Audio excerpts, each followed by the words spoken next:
తెల్లవారితే నేనంటావు అంత నాదని తలపోస్తా తను నేనేనని భావిస్తావు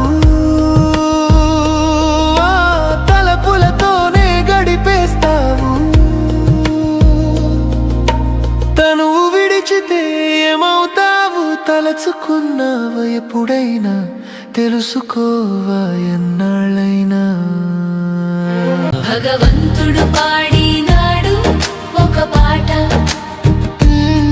నీ బ్రతుకుని నడిపించే జీవన బాట అది ఏ భగవద్గీత అది ఏ భగవద్గీత